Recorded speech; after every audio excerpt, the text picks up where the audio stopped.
Bismillahirrahmanirrahim. Assalamualaikum warahmatullahi wabarakatuh.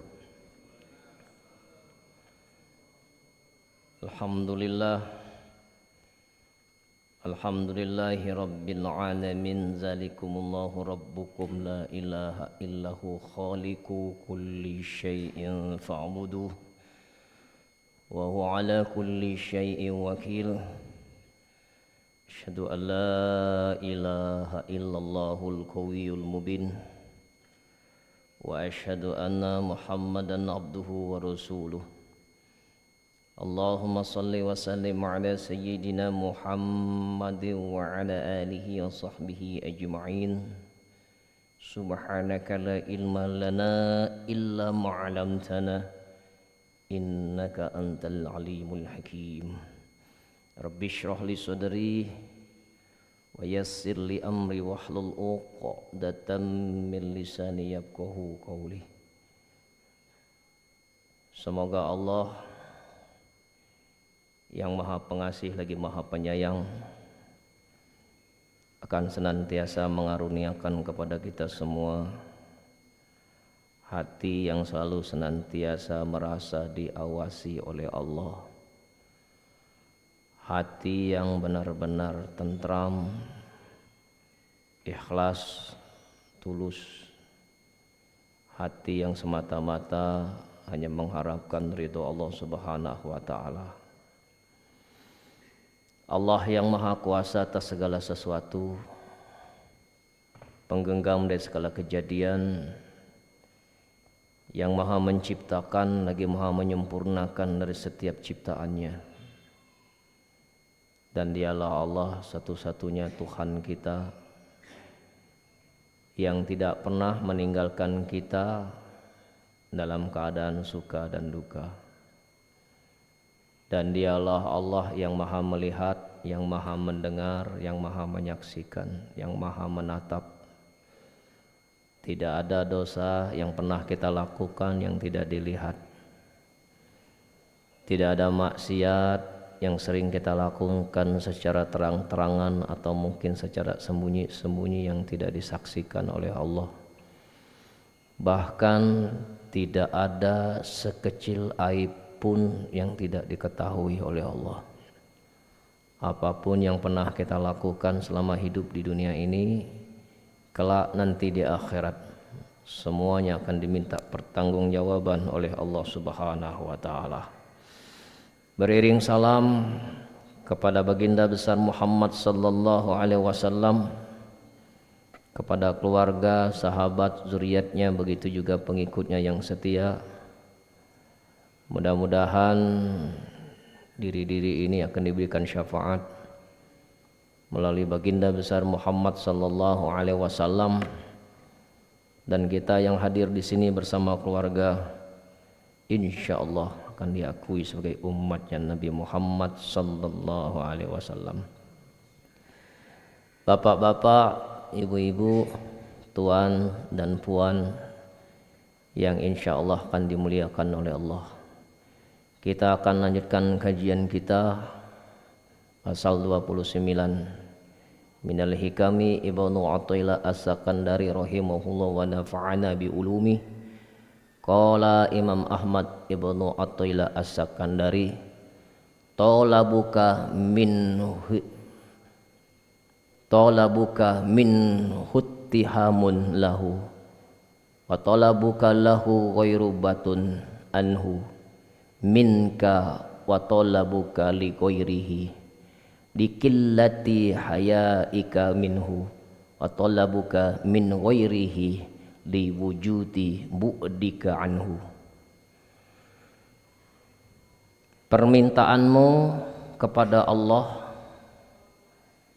atau tuntutanmu kepada Allah mengandung pengertian menuduh Allah, khawatir tidak memberi kepadamu, dan mintamu kepada Allah supaya mendekat dirimu kepadanya, berarti engkau masih merasa jauh daripadanya. Dan mintamu kepada Allah untuk mencapai kedudukan dunia dan akhirat, membuktikan tiada malumu kepadanya, dan permintaanmu kepada sesuatu selain dari Allah menunjukkan jauhmu daripadanya. Permintaan hamba kepada Allah itu adalah menuduh bahwa kita tidak yakin kepada Allah. Nah, jadi permintaan dan tuntutan kita kepada Allah menuduh Allah, khawatir kalau tidak diberi oleh Allah. Jadi orang yang sudah benar-benar yakin kepada Allah itu dia tidak banyak menuntut, tapi sibuk melakukan apa yang Allah tuntut kepadanya. Jadi tugas kita ini hanya melakukan apa-apa yang Allah tuntut ke kita. Maka kata Imam Ahmad Ibnu Athaillah As-Sakandari, arih nafsak minat tadbir. Istirahatkanlah dirimu, istirahatkanlah pikiranmu. Fama qoma bihi ghairka anka, dari memikirkan duniamu yang sudah dijamin oleh Allah. Dan janganlah engkau sibuk untuk memikirkannya.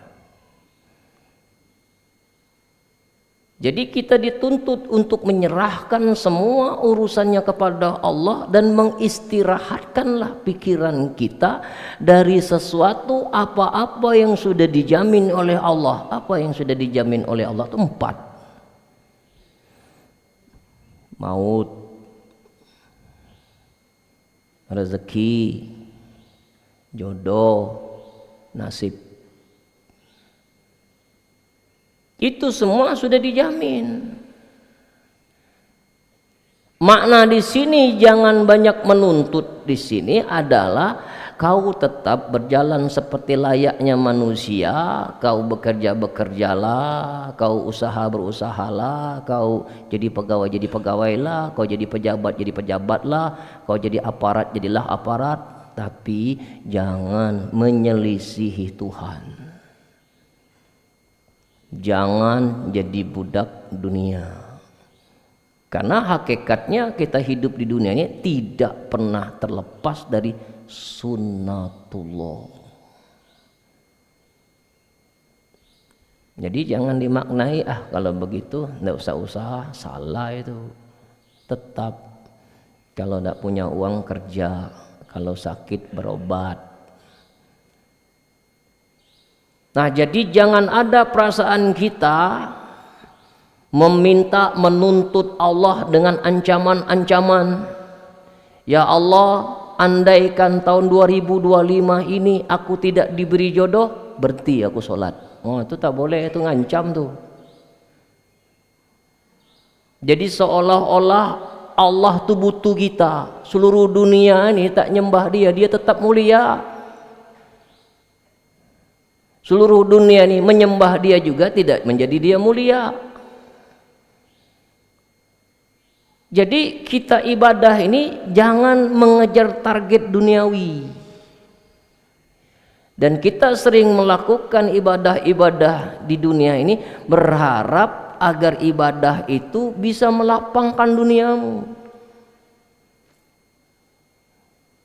Rajin sholat duha dengan harapan supaya murah rezeki. Rajin tahajud supaya sukses, diangkat derajat. Banyak sedekah supaya berlipat-lipat ganda. Ini apa? Kepentingan dunia. Tidak salah, cuma nilainya murah di mata Allah. Kenapa? Apa kata Allah? Ini orang tak tahu diri ini. Padahal yang buat kau jadi sholat duha aku. Padahal yang kasih rezeki kepadamu kau bisa sedekah aku. Padahal yang membangunkan kau di tengah dalu itu aku, kata Allah. Masa yang memberi aku lalu kau menuntut pula ke aku? Nah itu 2 kali double ini, tidak ada malu. Jadi dengan kau tidak meminta pun Allah tahu isi hatimu. Sebagaimana ketika engkau berbohong, hatimu tahu kau berbohong. Sebagaimana kau sembunyi-sembunyi bermaksiat, hatimu tahu kau bermaksiat. Pernah Pak, Bu, kita bohong? Pernah. Kira-kira hati itu tahu tak kita bohong? Tahu. Sebegitulah Allah mengenal diri kita ini. Sebegitulah Allah mengawasi kita, memperhatikan kita, menyimak dari setiap lintasan hati dan memandang setiap perbuatan. Jadi mustahil kalau Allah itu tidak tahu kebutuhan kita. Kenapa? Karena kita ini ciptaan Allah.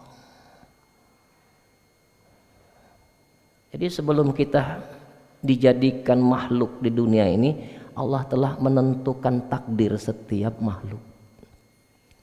Kataballahu maqdir khalaiki qabla ayu khalaqas samawati wal arda bi khamsina alfasanatin. Kata Allah, aku telah mencatat semua takdir makhluk di langit dan di bumi sebelum diciptakan langit dan bumi 50.000 tahun.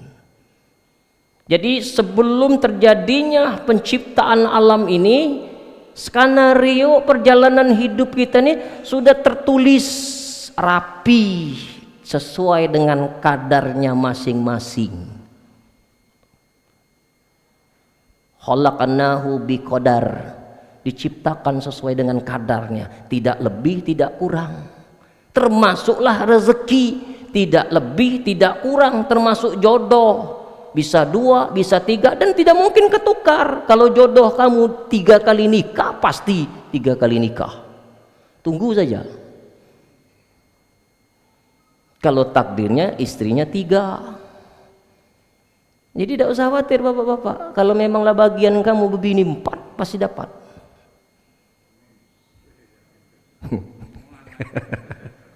Ya alhamdulillah. Jadi tidak usah khawatir. Masalah jodoh tidak usah pusing-pusing kita. Sudah ada jatah masing-masing. Termasuk maut. Jadi kamu yang sakit-sakitan, tidak usah kecil hati. Belum tentu yang banyak penyakit itu umurnya pendek. Karena ada yang saya lihat sudah sakit puluhan tahun sampai sekarang masih hidup, masih bernapas, tapi walaupun tetap berobat. Dan kita harus meyakini sesungguhnya penyakit itu tidak membunuh. Kalau engkau meyakini bahwa penyakit jantung itu membunuh, syirik. Yang mencabut nyawa kita itu bukan penyakitnya, batas kontrak kita hidup di dunia ini selesai. Karena ada orang yang badan sehat, besar tinggi, duit banyak, mati tanpa sebab. Nyender, rupanya laju mamang ini. Banyak kejadian seperti itu tanpa sakit. Ini terjadi kepada bapak saya. Ya, beliau juga adalah guru saya. Itu meninggalnya tak ada sakit. Kalau didiagnosa oleh dokter kena jantung koroner, itu syariatnya, hakikatnya habis kontrak. Sehat, gagah. Cuman apa sakitnya? Enek di ulu hati ini. Tapi tanda-tanda kematian itu sudah ada, karena ada kata-kata itu penuh dengan teka-teki yang terjawab setelah dia meninggal. Itulah tasawuf. Jadi kalau tasawuf itu bisa ditebak, bukan tasawuf, namanya syariat, hukum itu.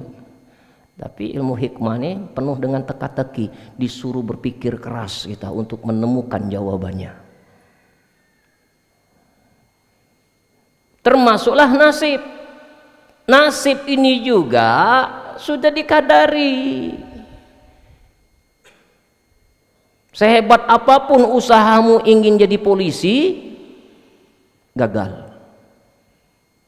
Karena takdirmu bukan jadi polisi, tapi takdirmu adalah jadi penasehat polisi, penasehat perwira, penasehat petinggi-petinggi polisi. Siapa? Jadi apa dia? Jadi penceramah. Jadi apa yang Allah tentukan untuk kita, ingat, itu yang terbaik, walaupun menurut kita itu belum baik atau buruk mungkin.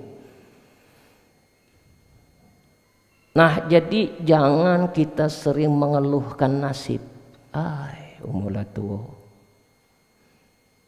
rumah belum ada, anak banyak, bini cerewet. Oh, tak boleh. Tak boleh kamu ngomel itu. Dengan hidup kau yang pas-pasan, kau terjaga dari perbuatan maksiat. Karena orang yang hidupnya pas-pasan itu biasanya jinak. Namanya ulah. Apa mau diulah? Duit tak ada. Akhirnya tak ada lagi pikiran dia. Rumah masjid, rumah masjid, rumah masjid, rumah masjid tanpa biaya. Sisip dikit dapat sarapan, ilmu dapat, makan dapat, hati tenang. Itu berkah. Dia lebih senang di masjid daripada di rumah. Kenapa? Di rumah tak betah, istri tukang ngomel. Jadi omelan istri itu berkah bagi kamu. Dengan istri suka ngomel, kau rajin ke masjid. Kan gitu, ini fakta nih. Kenapa Pak rajin ke masjid? Pening pala aku dengar ke bibi kau tuh. Saban sari ngomel. Begawi salah dah. Kata pilihan ke masjid ni lah. Maka dia kalau pulang dari masjid itu dalu. Supaya tak ketemu sama bini. Begitu pulang, istri sudah tidur. Alhamdulillah, sebelum subuh lah di masjid pula dia. Takut nanti ketemu istri ngomel lagi dia. Oh, ternyata istri yang suka ngomel itu ladang amal bagi suami. Apa ladang amal bagi suami? Sabar.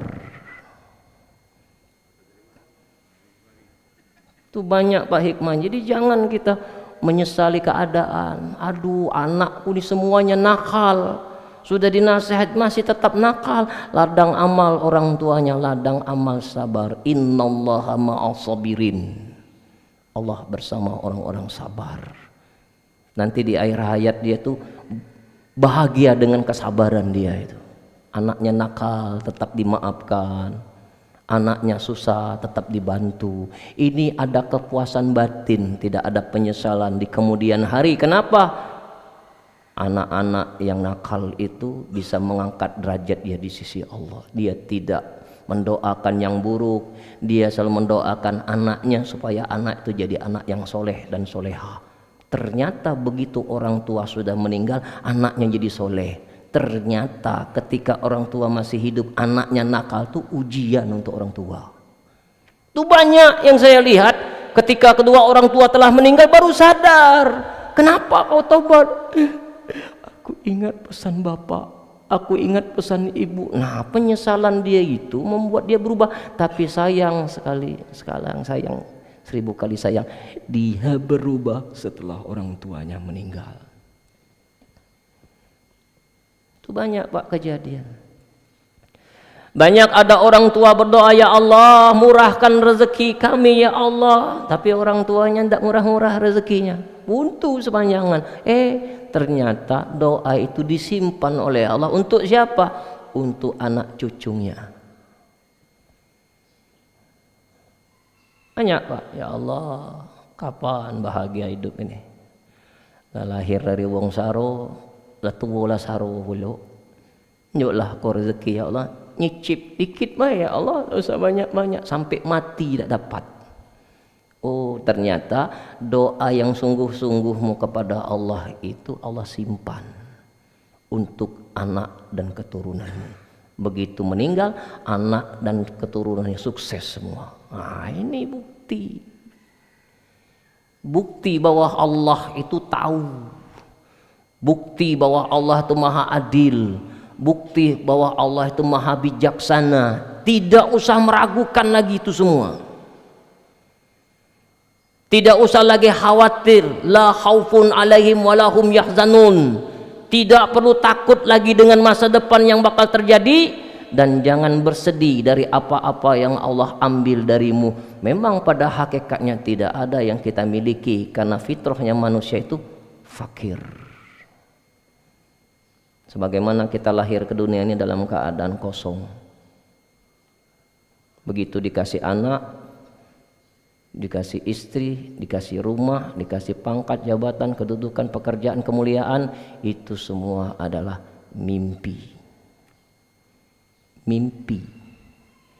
Jadi musibah, nikmat itu mimpi semua. Nanti engkau akan menyadari setelah engkau duduk pada makom kesadaran. Ternyata istriku bukan milikku. Ternyata anak-anakku bukan milikku. Ternyata rumah, pangkat, jabatan, kedudukan, gelar, popularitas bukan milikku. Semuanya adalah milik Allah. Kembali kepada Allah. Inna lillahi wa inna ilaihi raji'un. Sesungguhnya semua milik Allah. Siapa yang sadar? Nah, maka jangan tergila-gila kita dengan dunia ini. Jangan sampai engkau menggadaikan rohaniamu demi kepentingan zuhiriyah. Jangan engkau sibuk menggadaikan akhiratmu demi kepentingan duniamu, demi kepentingan syahwatmu, demi kepentingan amarah dan nafsumu. Karena semua kepentingan yang kau perjuangkan untuk nafsu dan dirimu itu kelak nanti pada saatnya akan kau tinggalkan semua. Jadi sabar bapak-bapak. Kalau umur sudah di atas 50 sabar. Kalau hajat-hajat belum tercapai sabar. Ya. Istri tak bisa lagi melayani kita, sabar. Jangan nguna-nguna. Banyak-banyaklah megang tasbih dan banyak-banyaklah duduk di pucuk sejadah. Karena ada pengalaman saya, ada jemaah itu istrinya cerita, gini Pak Ustadz, saya ini punya masalah pribadi. Kenapa Bu? Ini suami saya ini makin tua makin jadi. Kenapa Bu? Ya kan saya kan sudah tua, tidak bisa lagi melayani suami dengan baik. Bahkan saya telah menyuruh dia untuk menikah lagi, tapi dia tak mau. Lalu apa salahnya suami? Tapi suami ini sering keluar malam.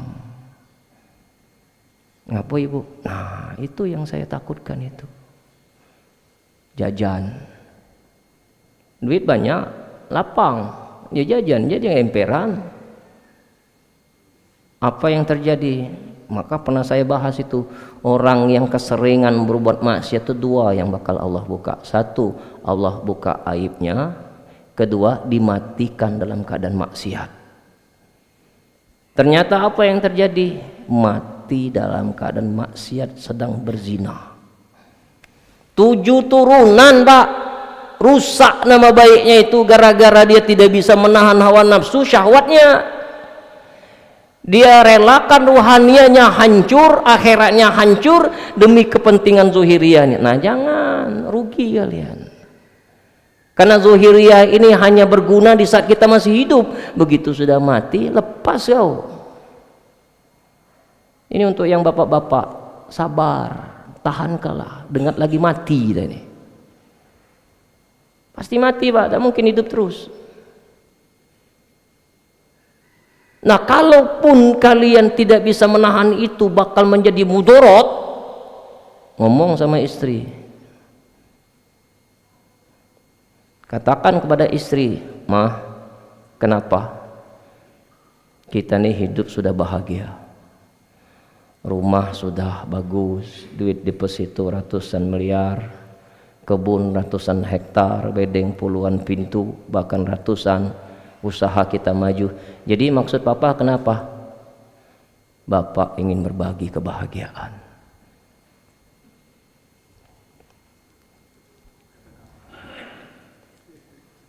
Gimana mah? Maksud papa? Ingin berbagi kebahagiaan. Lebih baik saya jujur daripada saya sembunyi-sembunyi nikah. Ibu-ibu, mana yang ibu pilih? Dapat suami nikah lagi jujur atau diam-diam dia zina?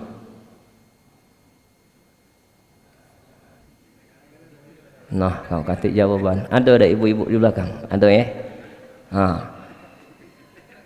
Mana yang ibu inginkan? Suami jujur nikah lagi selamat dari dosa atau suami diam-diam zina atau selingkuh? Pilihan yang sangat memberatkan tapi mengenakkan suami. Jadi memang ada seorang istri yang rela membuat suaminya bahagia. Pak, kalau mau nikah lagi silakan, nanti saya carikan.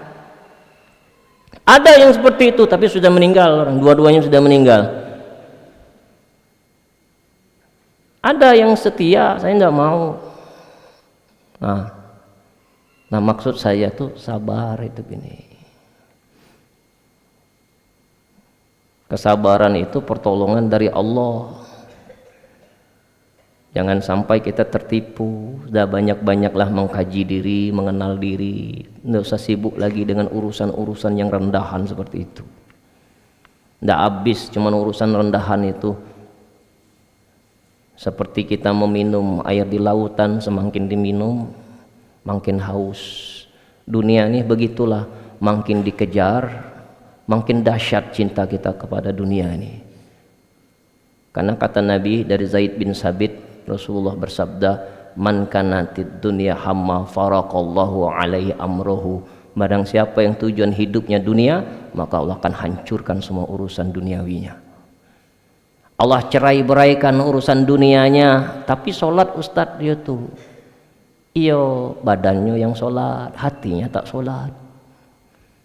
Tapi dia tuh sering wirid-wiritan, sering zikir, iya, mulutnya yang nyebut nama Allah, hatinya tidak bersama Allah. Jadi hidup di dunia ini Bapak Ibu, semakin kau memiliki sesuatu yang berharga, makin tidak tenang hati. Mana yang kualitas khawatirnya lebih tinggi? Istri cantik atau istri sederhana?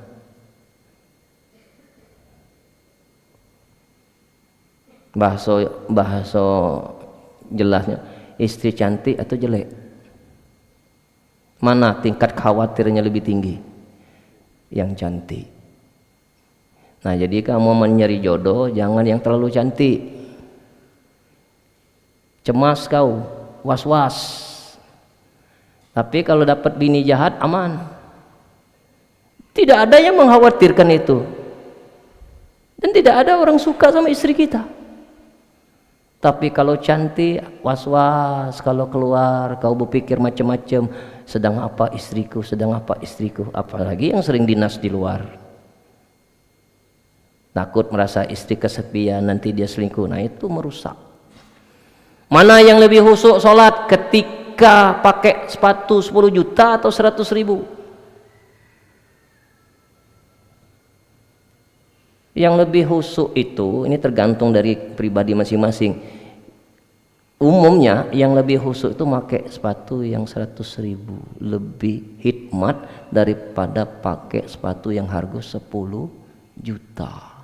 Kenapa? Waktu sholat banyak ingat Allah atau banyak ingat sepatu? Dijamin banyak ingat sepatu. Bahkan sambil sholat matanya ke sepatu.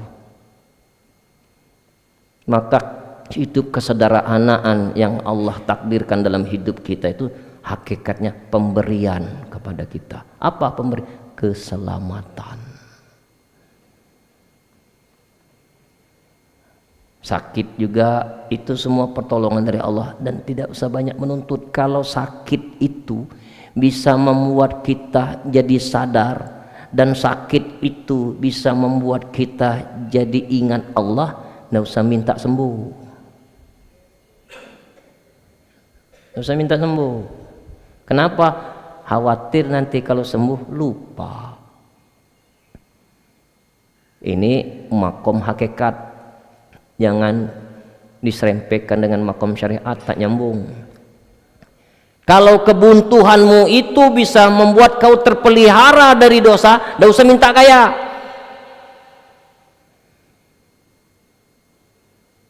Karena Allah tahu persis nih orang. Kenapa Allah tidak beri kaya? Karena Allah tahu siapa kita, kualitas kita. Maka kata Allah, kau tidak kuberi kaya. Kaya harta tak kuberi, tapi kau kuberi kaya hati. Terjagalah diri dia itu dari perbuatan dosa-dosa dan maksiat. Tidak usah minta kaya. Kalau kaya itu bisa menggelincirkan diri kita kepada Allah. Ini makom hakikat. Jangan disambungkan dengan syariat, tak nyambung.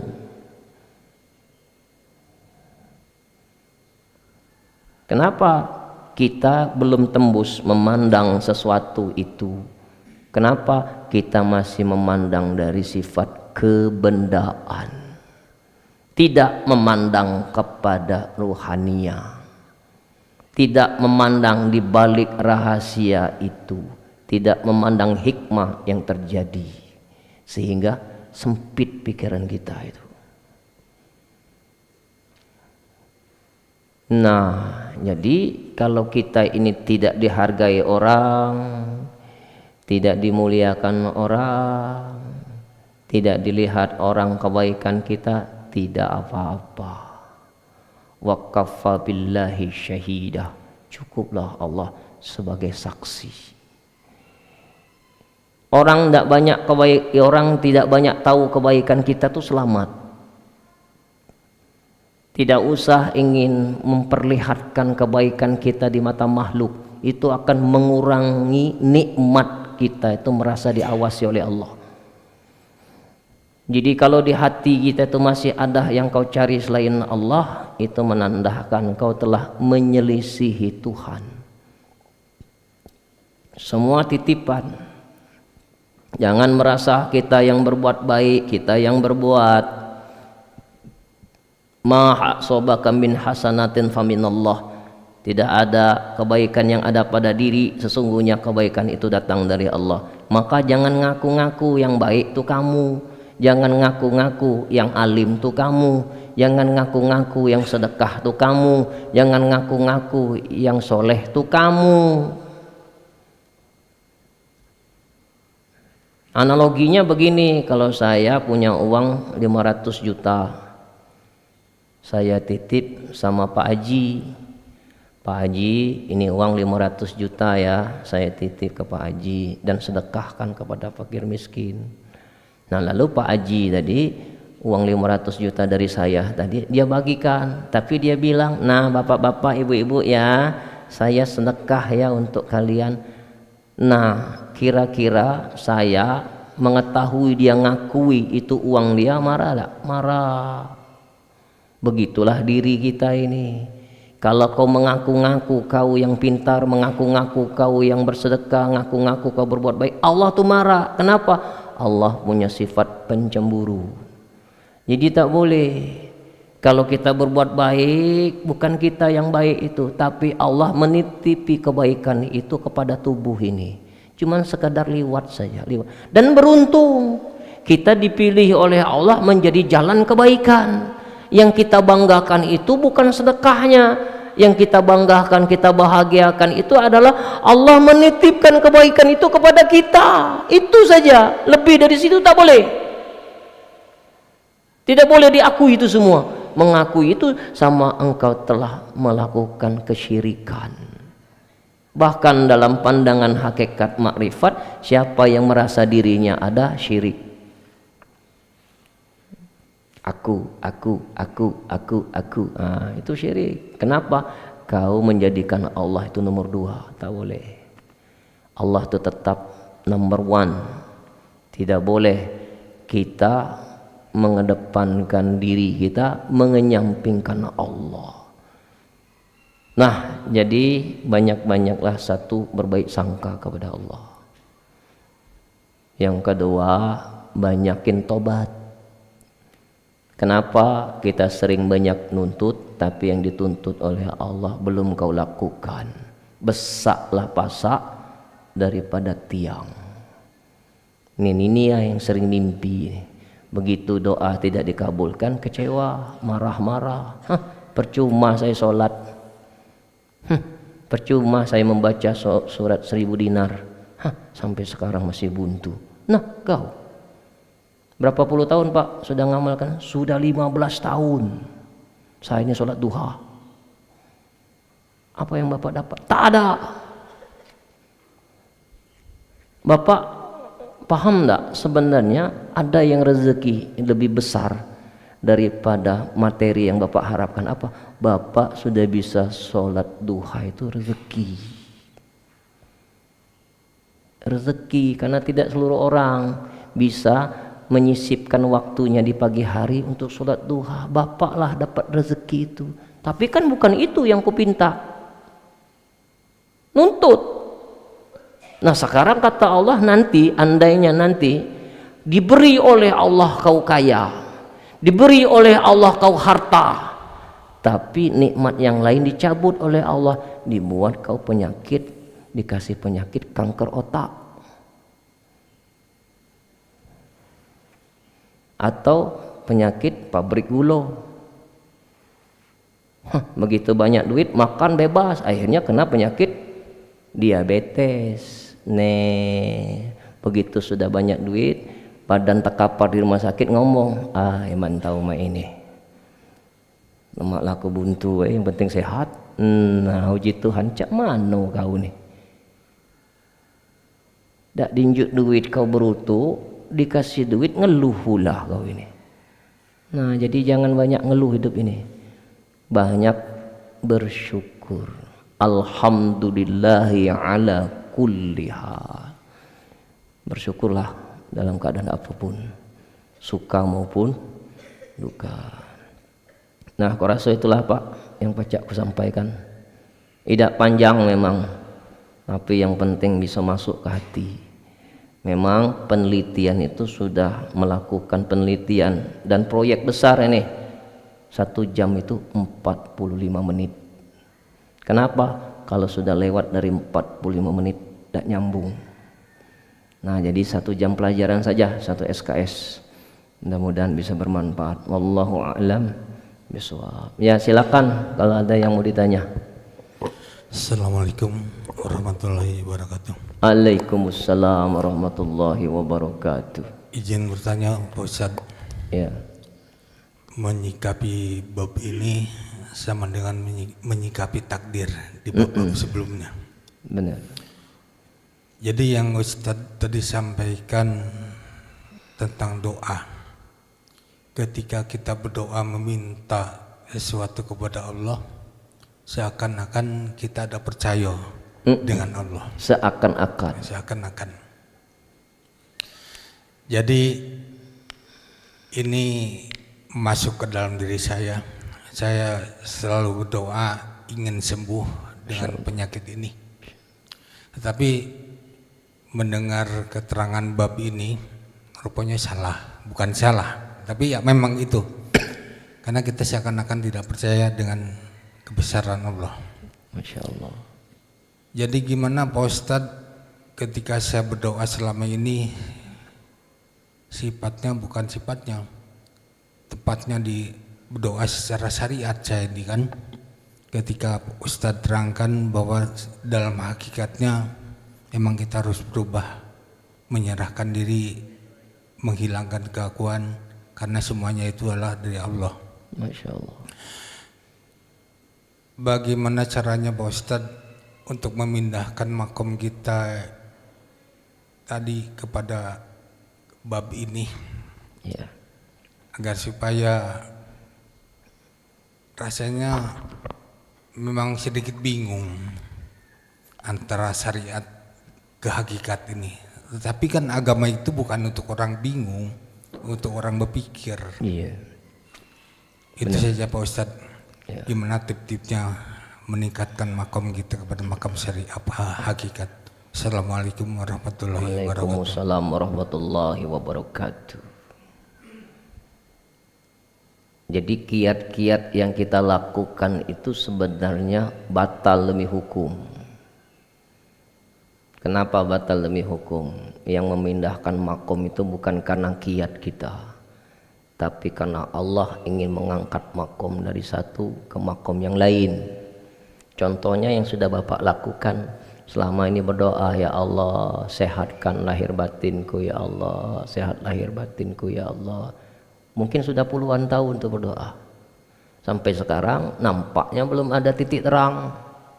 Begitu masuk kajian hari ini Bapak diangkat makom. Oh, ternyata sakit yang kau berikan ini adalah berkah bagi hidupku. Dengan sakit ini kita rajin bermajelis. Dengan sakit ini rajin sholat. Dengan sakit ini banyak mengkaji diri. Dengan sakit ini mungkin hatinya tuh tenang. Tidak ada kecintaan kepada dunia, tidak merasa diri hebat, tidak merasa diri kuat, tidak merasa diri berilmu. Nampak semua kebaikan itu pada diri. Karena ketika dulu kita meminta ingin selamat dunia akhirat, itulah makom ammah namanya, makom syariat. Tidak salah.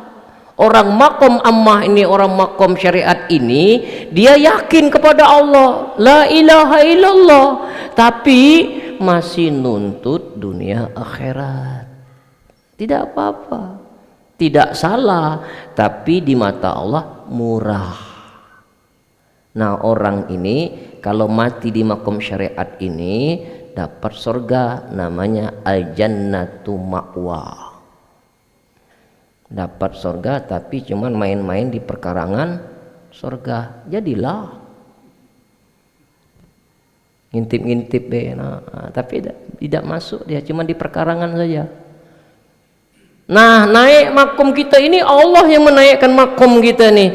Begitu dia berdoa memohon kepada Allah, Allah giring dia belajar ilmu makrifat, belajar ilmu tasawuf. Oh, selama ini makomku masih ammah. Begitu tahu sekarang, ya Allah, apa yang kau beri itulah yang terbaik buat aku. Jadi tidak banyak lagi minta sembuh.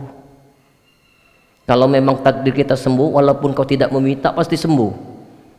Kalaupun takdirmu tidak sembuh, koyaklah mulut kita, tetap sakit kita.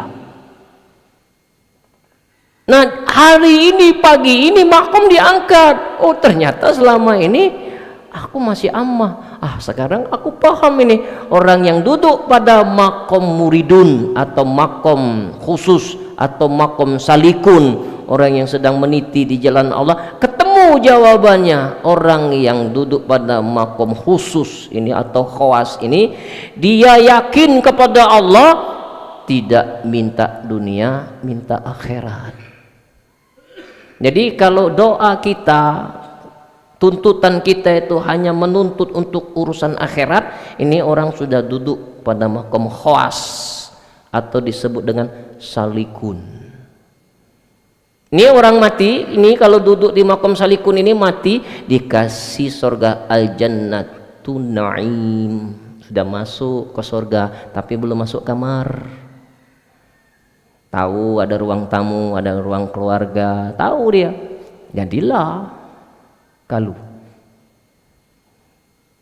Nah, begitu nanti suatu saat engkau akan bertemu lagi ke makom berikutnya. Kapan? Nanti setelah engkau dibuka oleh Allah, naik lagi makommu di makom khusus bil khusus atau khawas bil khawas, atau disebut dengan arif billah. Nah, arif billah ini tinggi makomnya. Dia yakin kepada Allah, la ilaha illallah, tidak minta dunia, tidak minta akhirat, fanah dia. Nah, orang ini kalau masuk surga al-jannatul firdaus, masuk kamar tapi belum ketemu, masuk kamar jawai. Nah, begitu dia naik ke makom makrifat, barulah dia berjumpa yang menciptakan surga dan neraka. Siapa itu? Orang yang liko. Liko itu berjumpa dengan yang menciptakan surga dan neraka. Nah, jadi Pak, hikmatin hidup ini. Jadi jangan lagi banyak mengeluh. Nanti di rumah lihat istri suka ngomel-ngomel, peluk. alhamdulillah.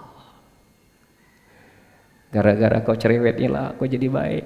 Peluk, jangan dimarahi, jangan kau gebuki. Itu hakikatnya, tapi memang berat ngamalkan itu. Itu Pak ya. Mudah-mudahan bisa dipahami. Ada lagi yang lain? Ada lagi Ustadz. Ya, silakan. Ini sebenarnya ada hubungannya tadi dengan pertanyaan pertama, Pak. Iya. Ustadz. Ini untuk menghubungkan antara syariat dengan makrifat tadi, di yang biasa kita belajar, kita dengar bahwa orang itu berkewajiban hanya berusaha dan berdoa. Nah sekarang kita tidak berdoa. Kalau kita tidak berdoa katanya itu sombong. Sedangkan sombong itu adalah itu sangat-sangat dibenci dari Allah. Nah ini ada hubungan gimana ini supaya bisa nyambung gitu Ustaz. Jangan sampai yang satu kita dianggap sombong karena kita tidak berdoa lagi. Kita percaya kepada Allah. Tapi di lain pihak orang yang tidak berdoa itu orang-orang sombong. Itu bagaimana Ustaz? Terima kasih. Masya Allah. Mudah-mudahan pertanyaan Pak Haji ini bisa mewakili kita semua. Pasti mereka yang mendengarkan ini pertanyaan yang sama. Kan udah ada perintah, ud'uni astajib lakum. Berdoa kepadaku, niscaya akan aku perkenankan. Nah, tujuan doa itu, esensinya itu adalah bukan terkabulnya doa, tapi esensinya doa itu menjadi jalan supaya kita dekat dengan Allah. Jadi kalau sudah dekat dengan Allah itu, saking dekatnya Allah itu ke kita, sebenarnya bukan berarti tidak berdoa, tidak menuntut. Posisi kita tuh dulu minta karena belum kenal. Lihatlah orang kalau kita meminta sesuatu, dibuat proposal dulu, ngomong dulu, minta dulu, itu belum kenal. Kalau sudah kenal, udah tahu dia. Buntu kan, kasihnya duit. Kenapa? Sudah ada kedekatan ruhania dia bersama Allah. Jadi meminta itu sebenarnya makom supaya kita ini menjadi jalan dekat. Jadi mana yang esensinya lebih utama? Tujuan kita berdoa supaya kabul atau berdoa supaya dekat dengan Allah? Kalau dalam pandangan hakikat, doa itu adalah alat kendaraan kita supaya kita dekat dengan Allah dan selalu bersimulasi, kita selalu berinteraksi kepada Allah. Itu hakikatnya tuh doa. Tapi bukan berarti sudahlah Tuhan tahu galau, itu sombong. Dia belum pernah berdoa langsung mengklaim tidak mau berdoa, itu sombong. Kalau sombong itu tempatnya neraka jahanam. Ini orang yang sudah berdoa, dengan doanya itu ada hikmah rahasia yang Allah titipkan di balik doa itu. Nah, itu yang ketika dia meminta tuh malu. Malu aku ya Allah meminta. Sementara aku tidak meminta kau beri. Sementara aku tidak meminta engkau cukupi hidupku ini. Malu. Nah, malu itulah yang membuat dia jadi tahu diri. Tidak mau meminta, bukan tidak mau meminta bahwa dia tuh sombong bahwa mampu, enggak. Malu dengan yang Allah karuniakan itu lebih besar daripada permintaan yang kau minta itu. Nah, ini makom wali Pak. Kita ini belajar kitab wali. Itu korelasinya itu Pak. Jadi gimana Ustadz yang harus kami lakukan? Ya tergantung diri. Kalau diri kita tidak yakin aku mendapat berdoa, ya berdoalah. Ketika di muka umum jangan kau pakai pemahamanmu itu, tak menyambung. Misalnya habis acara ini sediaman kita, ya Allah kau tahu apa yang kami inginkan, amin. Tak boleh pula. Itu untuk diri kita. Kalau untuk halayak umat tak boleh kau samakan itu. Nanti kita habis ini doa. Jadi lalu saya bilang, ya Allah yang maha pengasih lagi maha penyayang, Engkau sudah mengetahui apa yang kami inginkan. Amin. Kurang adab namanya tuh. Karena belum tentu sepaham kita. Jadi ada yang bisa kita pakai untuk diri, ada yang bisa tidak dipakai untuk orang banyak. Nah saya ini cuma menyampaikan bab kitab ini saja. Kalau masa aku tidak yakin masih nak minta tuh lah, ya silakan. Nanti akhirnya ketemu titik tuh, malu meminta, tapi kau tidak pernah mensyukuri karunia yang Allah berikan kepadamu. Banyak nuntut, tapi yang dituntut oleh Allah sering kau abaikan. Nah itu Pak korelasinya itu. Jadi tidak ada fitnah nanti di situ. Ini bahaya ini. Nah maka pertanyaan-pertanyaan Bapak Ibu itu mewakili untuk orang lain. Nah mudah-mudahan pertanyaan itu terjawab sehingga tidak ada lagi salah paham. Terima kasih Pak Haji pertanyaannya. Alhamdulillah. Masih ada?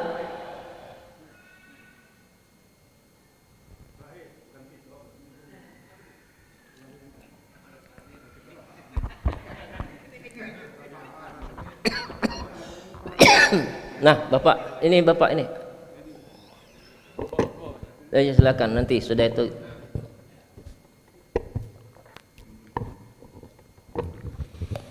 Baik, terima kasih. Assalamualaikum warahmatullahi wabarakatuh. Waalaikumsalam warahmatullahi wabarakatuh. Tadi disampaikan bahwa di salah satu untayan Mutiara Al-Hikam itu, berhentikanlah atau istirahatkanlah dirimu dari tadbir. Ya, tadbir arti mengatur selain apa yang sudah Allah aturkan untukmu. Jadi mungkin yang menjadi pertanyaan awam kita itu mengatur apa yang boleh kita lakukan dan mengatur apa yang tidak boleh kita lakukan. Ya, karena dalam hidup dan kehidupan ini biasanya terutama manajemen kehidupan modern sekarang ini, setiap manusia itu dituntut untuk mencapai target tertentu. Target itu indikator keberhasilan, baik di kantor, baik di mana kan. Nah, kalau kita tidak mencapai target itu kita dianggap orang yang gagal. Batasan itu seperti apa Pak Ustadz dari sisi kajian tasawuf, kajian tauhid? Tadbir itu di mana batasannya? Makasih. Assalamualaikum warahmatullahi wabarakatuh. Mudah-mudahan pertanyaan ini mewakili buat kita semua. Arih nafsak minat tadbir. Istirahatkanlah pikiran untuk mengurus apa yang sudah Allah atur. Tadbir itu artinya jangan ikut campur, ikut mengatur. Mengatur di sini maknanya jangan memastikan pasti. Tidak boleh. Maka setiap apa yang kau kerjakan itu harus diiringi dengan insya Allah, bihaulillahi wa quwwati. Insya Allah bihaulillahi wa quwwati. Tidak boleh memastikan. Tapi tadbir itu harus diikuti dengan tahwid. Tahwid itu adalah menyerahkan semua usaha kita itu hanya kepada Allah. Supaya apa? Ketika tidak berhasil tidak kecewa. Nah ini maksudnya arif nafsak minat tadbir itu. Bukan berarti pakum, sudahlah gawi Tuhan galuk. Nah itu tak boleh pula itu. Tetap kita sebagai kodratnya, tetap kita sebagai fitrahnya berusaha, yang menentukan itu tetap Allah di ujungnya. Itu yang disebut dengan tahwid. Jadi tadbir boleh kata Nabi, kalian itu mengatur, tapi ingat aturanmu itu sesuai dengan aturan mainnya Allah. Tidak boleh kau keluar dari jalur skenario itu. Nah itu diperbolehkan. Tidak boleh nak ngatur-ngatur, ya Allah pokoknya aku harus berbini dua. Tidak boleh. Tidak boleh. Kenapa? Kau telah memaksakan diri kita untuk Allah memenuhi semua apa yang menjadi tuntutanmu, itu tak boleh. Jadi boleh Pak kita mengatur, tapi asal tidak keluar dari aturan main Allah, sehingga tidak membuat kita itu jauh dari Allah. Kita ini sering kebablasan, akhirnya tidak terjadi, tidak tercapai, tidak sukses. Apa? Marahi Tuhan. Tuhan ini mana? Nah, itu berarti kita tidak paham. Itu Pak Haji ya.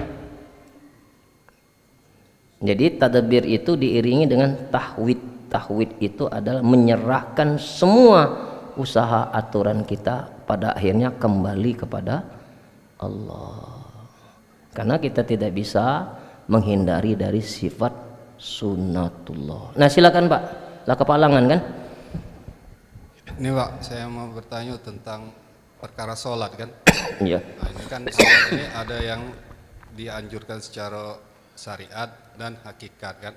Nah, kalau syariat ini kan kata Allah, apabila engkau mencintaiku maka ikutilah Rasulku Muhammad kan. Tapi ada yang langsung dia berhubungan dengan Allah Pak. Dia tidak mengikuti melalui sunnah kan. Nah itu gimana Pak? Kalau salah tolong dijelaskan Pak. Saya masih belajar Pak ya. Ya, jadi ada sebagian orang itu kalau ingin wusul ilallah itu tidak melalui protokoler.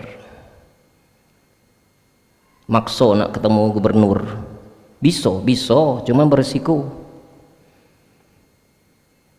Karena Allah itu telah berfirman, "Qul in kuntum tuhibbunallaha fattabi'uni." Katakan, jika engkau ingin kenal dengan Allah, ikuti cara Nabi,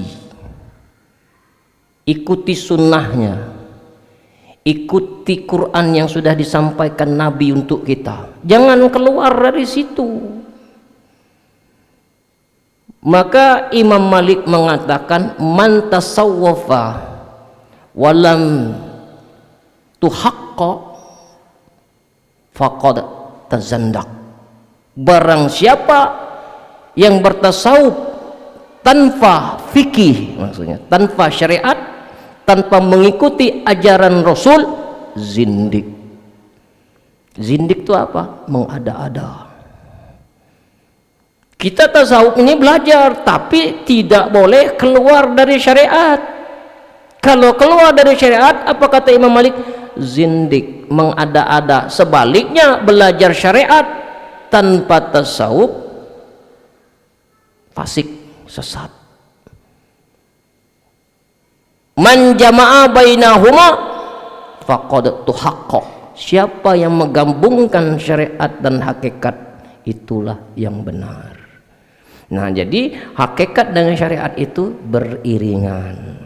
Kenapa? Banyak ada orang yang merasa diri sudah berhakikat, meninggalkan syariat dunia, meninggalkan syariat agama, tapi tidak meninggalkan syariat dunia. Kebalik. Ngapa tak sholat? Yang penting ingat kepada Allah. Tapi masih pakai baju, tapi masih makan, tapi masih minum. Pakai baju, makan, minum, pakai kendaraan itu syariat dunia, tapi dia meninggalkan syariat agama. Kebalik. Kalau kau memang benar meninggalkan syariat, tidak usah berbaju kau, tidak usah makan, tidak usah pakai kendaraan. Itu, nah, inilah yang disebut dengan zindik. Nah, mudah-mudahan kita belajar nih tidak keluar dari situ, supaya terorganisir dan tidak sesat. Gitu Pak. Nah, jadi orang yang belajar tanpa tuntunan Rasulullah tidak usah dibeloi, sesat kita nanti. Ya Pak ya. Oh, carilah toriko tuh yang resmi, jangan toriko tak resmi, yang tidak bersanad, bahaya. Wallahu a'lam bishawab. Habis. Sallallahu ala Muhammad, sallallahu alaihi wasallam, sallallahu ala Muhammad.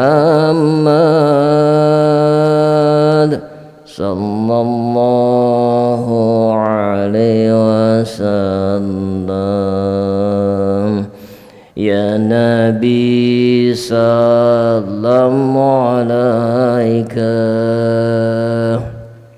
Ya Rasul salam alaika.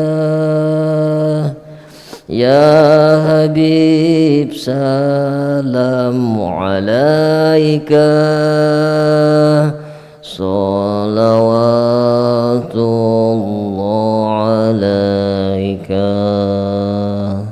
Sallallahu ala Muhammad. Sallallahu alaihi wasallam. Sallallahu ala Muhammad. Sallallahu alaihi wasallam. Ya Allah, ya Tuhan kami yang Maha Pengasih lagi Maha Penyayang, telah Engkau saksikan semua apa yang kami lakukan pada pagi hari ini. Tidak ada kata yang tidak Engkau dengar, tidak ada lintasan hati kami yang paling dalam yang tidak Engkau simak, tidak ada gerak-gerik dan perbuatan kami yang tidak Engkau saksikan. Ya Allah, inilah hamba-Hambamu yang berlumur dosa bergelimang maksiat. Kini memohon kepadamu, wahai yang Maha mendengar, betapapun kami tidak dapat melihatmu, tapi bukankah Engkau sedang menatap kami? Kau tahu sekelam apapun masa lalu kami. Kau pun tahu dari setiap kebusukan hati kami yang sering menyombongkan apa-apa yang telah Kau titipkan kepada kami. Kau tahu mata kami sering maksiat. Kau tahu telinga kami penuh dengan dosa. Dan Kau pun tahu orang-orang yang pernah terluka karena lisan ini. Ya Allah, satu harapan kami agar Engkau memberikan ampunan-Mu kepada kami semua. Allahumma inna nas'aluka taubatan nasuha ya Allah, wa taubatan qoblal maut, wa rahmatan 'indal maut, wa maghfiratan ba'dal maut. Allahumma hawin 'alaina fi sakaratil maut wa najatan minan nari wa ahwan dan hisab. Allahumma fir lana dzunubana wa liwalidina warhamhum kama rabbuna shighara, wal muslimina wal muslimat wal mu'minina wal mu'minat al-ahya'i wal amwat innaka ala kulli syai'in qadir. Ya Allah, ya Tuhan kami, sampai kapanpun kami tidak akan pernah berhenti mendoakan ibu bapa yang telah membesarkan kami dengan darah keringat mereka, membanting tulang pagi dan petang demi kami. Bahkan ada orang tua yang mendekati neraka hanya berjuang untuk menafkahi kami. Angkat derajat ibu bapak yang selalu direndahkan, muliakan yang selalu dihina, bahagiakan yang selalu dilundung kesusahan. Bayarkan orang tua yang dihimpit hutang piutang, sembuhkan orang tua yang saat ini sedang terbaring sakit ya Rabb. Engkau yang maha tahu sisa umur mereka. Andai Engkau wafatkan mereka, wafatkan dalam keadaan husnul khatimah, ketika hatinya telah memaafkan kami, ketika hatinya telah ridho kepada kami. Ya Allah, ampuni kami ya Rabb, yang sering mengeraskan suara di depan ibu bapak. Ampuni kami ya Rabb, yang sering mengecewakan ibu bapak. Ampuni kami ya Rabb, yang sering mencoreng aib di wajah ibu bapak. Ampuni kami ya Rabb, yang belum sempat membahagiakan ibu bapak. Ampuni kami ya Rabb, yang sering meremukkan perasaan ibu bapak. Ya Allah, golongkan kami menjadi anak yang soleh dan soleha. Golongkan kami menjadi anak kebanggaan bagi ibu bapak kami. Ya Allah, ya Tuhan kami, pertemukan kami nanti di akhirat bersama orang-orang yang kami cintai. Pertemukan kami nanti di akhirat bersama orang-orang yang Kau cintai. Ya Allah, selamatkan hamba-Hambamu yang telah berbuat baik kepada kami, Juga selamatkan kaum muslimin yang selama ini pernah kami sakiti. Buatlah hatinya ridho dan mau memaafkan kami. Selamatkan kaum muslimin yang selama ini pernah menyakiti kami. Golongkan kami menjadi orang yang pemaaf, yang tulus. Ya Allah, ya Tuhan kami, jangan Kau jadikan dunia ini menipu kami, memperbudak kami dan menyilaukan mata hati kami. Jadikanlah hari-hari kami menjadi hari-hari yang tidak pernah bisa melupakan-Mu walau sesaat. Jadikanlah hari-hari kami menjadi hari-hari yang indah hidup bersama-Mu. Bimbing kami ya Rob, tuntunlah kami, tunjukkan kami jalan yang benar, jalan yang Kau ridhoi, bukan jalan yang Kau murkai. Ya Allah, berkahi majelis kami ya Allah. Lembutkan hati kami yang masih keras membatu. Cahayai hati kami yang masih gelap gulita. Beri petunjuk kepada hati kami yang masih tersesat. Ya Allah, lindungilah kami dari niat-niat yang salah. Lindungilah kami dari ilmu-ilmu yang salah. Lindungilah kami dari amal-amal yang salah. Ya Allah, siapapun yang hadir di sini, siapapun yang sedang berada di dalam acara ini, ya Allah, wafatkan kami semua bersama keluarga dalam keadaan husnul khatimah. Ya Allah biha, ya Allah biha, ya Allah biha husnul khatimah. Ya Allah biha, ya Allah biha, ya Allah biha husnul khatimah. Ya Allah, karuniakan kepada kami anak yang soleh dan soleha. Jangan Kau karuniakan kepada kami anak yang durhaka sekecil apapun. Lindungilah anak dan keturunan kami dari perilaku haram. Lindungi anak dan keturunan kami dari barang-barang haram. Lindungilah anak dan keturunan kami dari fitnah zaman, fitnah dunia, fitnah kubur, dan fitnah akhirat. Rabbana zalamna anfusana wa lam taghfir lana wa tarhamna lanakunanna minal khasirin. Rabbana hab lana min azwajina wa dzurriyyatina qurrata a'yun waj'alna lil muttaqina imama. Rabbana hab lana min ladunka dzurriyyatan thayyibatan innaka sami'ud du'a. Rabbana atina fid dunya hasanah wa fil akhirati hasanatan wa qina azabannar. Sallallahu alaihi sayyidina Muhammadin nabil ummi wa ala alihi wa sahbihi wasallam. Adzi da'wahum fiha subhanakallahumma wa tayyatuhum fiha salam wa akhir da'wahum alhamdulillahi rabbil alamin. Taqabbalallahu minna wa minkum. Alhamdulillah.